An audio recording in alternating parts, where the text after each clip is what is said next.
আসসালামু আলাইকুম। এমআর খান বিডি চ্যানেলের পক্ষ থেকে আজকের এই ভিডিওতে স্বাগতম। আজ 2 মে বৃহস্পতিবার 2024। আজকে মার্কেট আপডেট নিয়ে আপনাদের সাথে কথা বলবো আমি। আলহামদুলিল্লাহ আজকে মার্কেটে সূচকের উন্নতি হয়েছে। আজ বাজার পর্যালোচনায় দেখা যায় আজ বৃহস্পতিবার ডিএসই প্রধান বা এক্স সূচক 30.99 পয়েন্ট বৃদ্ধি পেয়ে অবস্থান করছে 5615 পয়েন্টে। অপরদিকে আমরা যদি ডিএসই 30 সূচক দেখি সেক্ষেত্রে দেখা যাবে ডিএসই 30 সূচকেও আজ 12.55 পয়েন্ট বৃদ্ধি পেয়ে অবস্থান করছে 2007 পয়েন্টে। আমরা যদি ডিএসই সরিয়া সূচক দেখি সেক্ষেত্রে দেখা যাবে ডিএসই সরিয়া সূচকও আজ 4.92 পয়েন্ট বৃদ্ধি পেয়ে অবস্থান করছে 1232 পয়েন্টে। আজ ডিএসইতে 710 কোটি 62 লাখ টাকার শেয়ার ইউনিট লেনদেন হয়েছে, যা আগের কর্মদিবসে লেনদেন ছিল 835 কোটি 72 লাখ টাকা। আজ ডিএসইতে লেনদেন হওয়া 395টি প্রতিষ্ঠানের শেয়ার ইউনিট লেনদেন হয়েছে। এর মধ্যে দাম বেড়েছে 207টির, দাম কমেছে 140টির এবং দাম অপরিবর্তিত ছিল 48টি কোম্পানির। এখন আমরা যদি আজকে মার্কেট ইন্ডেক্স মুভার্স দেখি সেক্ষেত্রে দেখা যাবে মার্কেট পুলার্স বা সূচক বৃদ্ধিতে যাদের অবদান রয়েছে তারা কারা, তারা হলো best holding, GPSC Ispat, power grid, unique hotel and resort, trust bank, beacon pharma, delta life, orion pharma, Kohinoor chemical এবং জেনেক্সিল।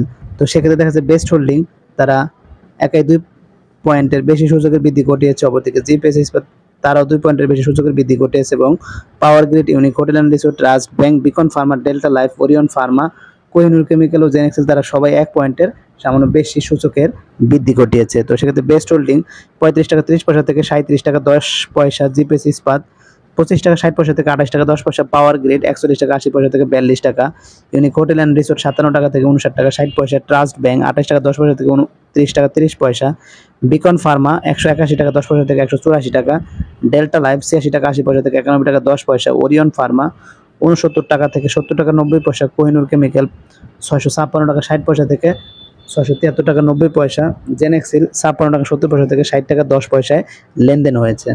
অপরদিকে আমরা যদি আজকের মার্কেট ড্রাইভার্স বা সূচক রাশি যাদের অবদান ছিল তাদের দেখি, তাদের মধ্যে রয়েছে south east bank, Pubali bank, Olympic, Bex pharma, Rupali bank, premier bank, mercantile bank, ADN telecom, Renata, Unilever, consumer care. তো সেক্ষেত্রে দেখা যাচ্ছে যে south east bank, Rupali bank, Olympic তারা সবাই 1 পয়েন্টের বেশি সূচকের পতন ঘটিয়েছে। অপরদিকে Bex pharma, Rupali bank, premier bank, mercantile bank, ADN telecom, Renata এবং ইউনিলিভার, কনজিউমার কেয়ার তারা সবাই 1 পয়েন্টের কম সূচকের পতন ঘটিয়েছে।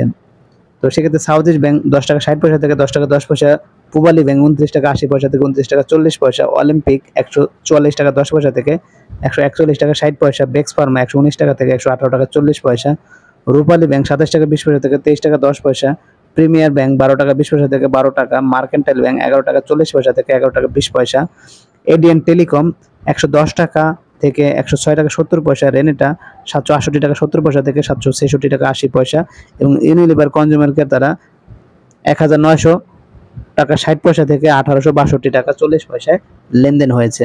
এখন যদি আমরা আজকের দিনে টপ গেইনার্স বা মূল্যবৃদ্ধিতে কারা ছিল তা দেখি, তাহলে দেখা যাবে আজকের মূল্যবৃদ্ধি শীর্ষে ছিল Sino Bangla, apex tannery, miracle industries, far chemical, GPSC Ispat, national polymer, active finance, fake deal, golden jubilee mutual fund এবং অলটেক্স।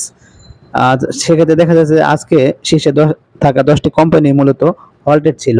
এখন যদি আমরা আজকের দিনে টপ লুজার্স বা মূল্যহ্রাসে কারা ছিল তা দেখি, তাহলে দেখা যাবে আজকে মূল্যহ্রাসের শীর্ষে ছিল Rupali bank, south Bangla agriculture bank, south east bank, ADN telecom, MB pharma, pharma aid, eastern cables, Aziz pipe, Doreen power এবং বিডিকম। তো সেক্ষেত্রে দেখা যাচ্ছে রূপালী ব্যাংক তারা একাই 15%-এর বেশি তাদের মূল্যের পতন হয়েছে, সাউথ বাংলা এগ্রিকালচার তাদের 5%-এর বেশি, সাউথ ইস্ট ব্যাংক 4%-এর বেশি, এডিএন টেলিকম এবং এমবি ফার্মা 3%-এর বেশি এবং pharma aid, eastern cable, Aziz pipe, Doreen power, BDCOM তাদের সবারই 2%-এরও বেশি তাদের মূল্যের পতন হয়েছে। এখন যদি আমরা আজকের দিনে লেনদেনের শীর্ষে কারা ছিল তা দেখি, তাহলে দেখা যাবে আজকে লেনদেনের শীর্ষে ছিল Asiatic lab, Malik spin, Lovello, IT consultant, orion infusion, Alif industries limited, orion pharma, Wimax, Shinepukur ceramics ও বেস্ট হোল্ডিং। তো সেক্ষেত্রে দেখা যাচ্ছে যে এশিয়াটিক ল্যাব দ্বারা আজকে প্রায় 35 কোটি টাকার কাছাকাছি তাদের লেনদেন হয়েছে, মালিক স্পিন তাদের 31 কোটি টাকার মতো, লাভেলো 26 কোটি টাকার মতো, আইটি কনসালটেন্ট 25 কোটি টাকার মতো, ওরিয়ন ইনফিউশন 21 কোটি টাকার মতো, আলিফ ইন্ডাস্ট্রিজ 20 কোটি টাকার মতো, ওরিয়ন ফার্মা 20 কোটি টাকার মতো, ওয়াইম্যাক্স 17 কোটি টাকার মতো, শাইনপুকুর সিরামিক 16 কোটি টাকার মতো এবং বেস্ট হোল্ডিং 15 কোটি টাকার মতো তাদের লেনদেন হয়েছে। যে ভলিউমের শীর্ষে কাজ ছিল তা দেখে তারা দেখা যায় মালিক স্পিন আজকে শীর্ষে উঠে চলে এসেছে।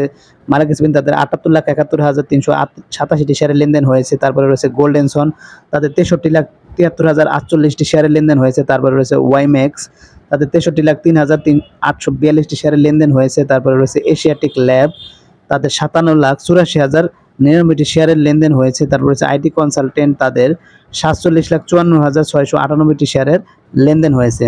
তারপরে রয়েছে বেস্ট হোল্ডিং, তাদের 43,40,359টি শেয়ারের লেনদেন হয়েছে। তারপরে রয়েছে শাইনপুকুর সিরামিক্স, তাদের 39,35,903টি শেয়ারের লেনদেন হয়েছে। তারপরে রয়েছে সেন্ট্রাল ফার্মা, তাদের 34,08,604টি শেয়ারের লেনদেন হয়েছে। তারপর হচ্ছে লাভেলো, তাদের 32,01,663টি শেয়ারের লেনদেন হয়েছে। এবং তারপর হচ্ছে গ্লোবাল ইসলামী ব্যাংক, তাদের 30,97,755টি শেয়ারের লেনদেন হয়েছে।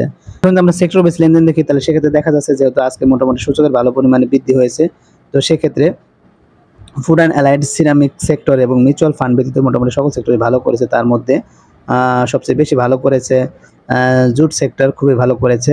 তারপরে রয়েছে টেলিকমিউনিকেশন মোটামুটি ভালো করেছে, কর্পোরেট বন্ড মোটামুটি ভালো করেছে, ট্রাভেল অ্যান্ড লেজার খুবই ভালো করেছে এবং বাকিরা সবাই মোটামুটি ভালো করেছে। এখন আমি আজকের দিনে কিছু ডিক্লারেশন দেখি, তাহলে সেক্ষেত্রে দেখা যাবে যে রূপালী ব্যাংক তারা 0% ক্যাশ ডিভিডেন্ড, স্টক ডিভিডেন্ড ঘোষণা করেছে। তাদের ইপিএস হলো 1 টাকা 35 পয়সা, নেট অ্যাসেট ভ্যালু 36 টাকা 90 পয়সা। এটা রূপালী ব্যাংকের বিনিয়োগকারীদের জন্য খুবই দুঃসংবাদ বলে আমি মনে করি। এরপর হচ্ছে স্ট্যান্ডার্ড ব্যাংক লিমিটেড, তারা 2.5% ক্যাশ ও 2.5% স্টক ডিভিডেন্ড ঘোষণা করেছে। তাদের ইপিএস 1 টাকা 27 পয়সা এবং নেট অ্যাসেট ভ্যালু 16 টাকা 93 পয়সা। তাদের রেকর্ড ডেট 11 জুন 2024। তারপর হচ্ছে সাউথ ইস্ট ব্যাংক, তারা 6% ক্যাশ ও 4% স্টক ডিভিডেন্ড ঘোষণা করেছে। তাদের ইপিএস 1 টাকা 66 পয়সা, নেট অ্যাসেট ভ্যালু 24 টাকা 92 পয়সা। এরপর রয়েছে এনসিসি ব্যাংক, তারা 12% ক্যাশ ডিভিডেন্ড ঘোষণা করেছে। তাদের ইপিএস হলো 2 টাকা 7 পয়সা, নেট অ্যাসেট ভ্যালু 21 টাকা 82 পয়সা। তাদের রেকর্ড ডেট 2 জুন 2024। তারপর হচ্ছে সাউথ বাংলা এগ্রিকালচার ব্যাংক, তাদের 2% তারা ক্যাশ ডিভিডেন্ড ঘোষণা করেছে। তাদের ইপিএস ছিল 66 পয়সা এবং নেট অ্যাসেট ভ্যালু 13 টাকা 50 পয়সা। হচ্ছে এনআরবিসি ব্যাংক, তাদের 11% তারা ক্যাশ ডিভিডেন্ড ঘোষণা করেছে। তাদের ইপিএস 2 টাকা 40 পয়সা এবং নেট অ্যাসেট ভ্যালু 17 টাকা 58 পয়সা। তাদের রেকর্ড ডেট 21 মে 2024। যাই হোক, আপনারা যদি উক্ত কোম্পানির ডিভিডেন্ডগুলো পেতে চান তাহলে অবশ্যই আপনাদের রেকর্ড ডেটের পূর্বে শেয়ারগুলো হোল্ড করতে হবে। এখন আমি চলে যাবো আজকের দিনে গুরুত্বপূর্ণ কিছু নিউজে। সংখ্যা কাটছে ছোটদের, বড়রাও ফিরছে শেয়ার বাজারে। তো কি বলা আছে নিয়ন্ত্রণ সংস্থা বাংলাদেশ সিকিউরিটিজ অ্যান্ড এক্সচেঞ্জ কমিশনের চেয়ারম্যান অধ্যাপক শিবলি রুবায়তুল ইসলামের পুনর্নিয়োগের খবরে শেয়ার বাজারে চাঙ্গা ভাব উকিঝুঁকি দিতে শুরু করলে ক্যাপিটাল গেইনের উপর ট্যাক্স আরোপের গুঞ্জন শুরু হয়, যার ফলে দীর্ঘদিন শেয়ার বাজার মন্দার বৃত্তে থাকা শেয়ার বাজার ইতিবাচক প্রবণতায় ফিরতে শুরু করলেই ফের হোঁচট খায়, আবারও নেতিবাচক প্রবণতায় টান নেয়। এরপর বিসিসি চেয়ারম্যান গত মঙ্গলবার বিকালে ক্যাপিটাল গেইনের উপর ট্যাক্স আরোপ না হওয়ার বিষয়টি পরিষ্কার করলে আজ লেনদেন শুরু থেকে বাজার ইতিবাচক প্রবণতায় অগ্রসর হয়, যা শেষ পর্যন্ত অব্যাহত থাকে। বাজার সংশ্লিষ্টরা বলেছেন, ক্যাপিটাল গেইনের উপর ট্যাক্স না হয় বিষয়ে এখনো সব শ্রেণীর বিনিয়োগকারীদের আশ্বস্ত নন, যে কারণে বাজার কাঙ্ক্ষিত চাঙ্গা ভাব ফিরতে দেরি হচ্ছে। তবে আজকের বাজারের ট্রেন্ড দেখে সহজেই অনুমেয় যে বাজার নিয়ে ছোট ও বড় বিনিয়োগকারীদের যে সংখ্যা ছিল তা কাটতে শুরু করেছে। ব্যক্তি শ্রেণীর সব বিনিয়োগকারী এরা ধীরে ধীরে বাজারে ফিরছেন, যে কারণে আজ সূচক ও লেনদেন ছিল ধারাবাহিকভাবে ঊর্ধ্বমুখী প্রবণতা। তারা বলছেন, অলৌকিক আর কোনো গুজব না ছড়ালে সামনের সপ্তাহের বাজার ভালো একটা অবস্থা দেখা যেতে পারে। যাই হোক, মার্কেট যদি ঘুরে দাঁড়ায় সেক্ষেত্রে অবশ্যই সেটা খুশি সংবাদ আমি মনে করি বিনিয়োগকারীদের জন্য, কারণ বিনিয়োগকারীরা দীর্ঘদিন যেভাবে তাদের ক্যাপিটাল কমে গেছে, সামনে যদি মার্কেট ভালো হয় তাহলে অবশ্যই সেটা একটি সুসংবাদ বয়ে আনবে বলে আমি মনে করি। যাই হোক, আমিও বিশ্বাস করি যে মার্কেট ঘুরে দাঁড়াবে। এখন আমি চলে যাব পরবর্তী আরো একটি গুরুত্বপূর্ণ নিউজে। উৎপাদনে ফিরছে খুলনা পাওয়ার। তো কি বলা আছে সরকারের অনুমোদন পেয়ে শেয়ার বাজারে তালিকাভুক্ত বেসরকারি বিদ্যুৎ উৎপাদনকারী প্রতিষ্ঠান খুলনা পাওয়ার কোম্পানি উৎপাদনে ফিরছে। ঢাকা স্টক এক্সচেঞ্জ সূত্রে তথ্য জানা গেছে। সরকার খুলনা পাওয়ারের 2টি পাওয়ার প্ল্যান্টকে 2 বছর উৎপাদনের অনুমোদন দিয়েছে বলে কোম্পানিটি জানিয়েছে বাংলাদেশ পাওয়ার ডেভেলপমেন্ট বোর্ড। তো 2টি পাওয়ার প্ল্যান্টের মধ্যে রয়েছে কেপিসি 115 মেগাওয়াট ও কেপিসি 40 মেগাওয়াট। কোম্পানিটি জানিয়েছে নো ইলেকট্রিসিটি নো পেমেন্ট পদ্ধতিতে এই উৎপাদনের অনুমোদন পেয়েছে। কোম্পানিটির উৎপাদন শুরুর পর থেকে 2 বছর গণনা করা হবে। যাই হোক, এটা অবশ্যই কেপিসিএল এর জন্য একটি গুরুত্বপূর্ণ নিউজ বলে আমি মনে করি, বা কেপিসিএল এ যারা ইনভেস্টর রয়েছে তারা অবশ্যই এই নিউজটিতে তারা খুশি হবেন। আশা করি কেপিসিএল এর মাধ্যমে আবারও ঘুরে দাঁড়াবে এবং কেপিসিএল আবারও তাদের ইনভেস্টরদের ভালো পরিমাণে মুনাফা দিতে সক্ষম হবে বলে আমি মনে করি। যাক, এখন আমি চলে যাব আরও একটি নিউজে। ব্লকে 4 কোম্পানির বড় লেনদেন। আছে সপ্তাহে চতুর্থ কর্মদিবস বৃহস্পতিবার ঢাকা স্টক এক্সচেঞ্জের ব্লক মার্কেটে 43টি কোম্পানির লেনদেনে অংশ নিয়েছে। এসব কোম্পানির মোট 70,51,54,000 টাকার শেয়ার লেনদেন হয়েছে। এর মধ্যে সবচেয়ে বেশি লেনদেন হতে দেখা গেছে 4 কোম্পানির শেয়ার। তো কোম্পানি 4টি কারা, তার হচ্ছে Uttara bank, British American tobacco, mutual trust bank এবং ওয়ালটন হাইটেক ইন্ডাস্ট্রিজ পিএলসি। আজ এই 4 কোম্পানির মোট শেয়ার লেনদেন হয়েছে 44,91,00,000 টাকারও বেশি। যাই হোক, এই 4টি কোম্পানি মূলত খুবই ভালো এবং তাদের ফান্ডামেন্টালও খুবই স্ট্রং বলে আমি মনে করি। আপনারা চাইলে 4টি কোম্পানির শেয়ারগুলো সম্পর্কে নজর রাখতে পারেন এবং প্রয়োজনে বিনিয়োগ করতে পারেন। তবে অবশ্যই বিনিয়োগ করার পূর্বে দেখে শুনে এবং বুঝে অবশ্যই বিনিয়োগ করবেন, কারণ শেয়ার বাজার অত্যন্ত ঝুঁকিপূর্ণ।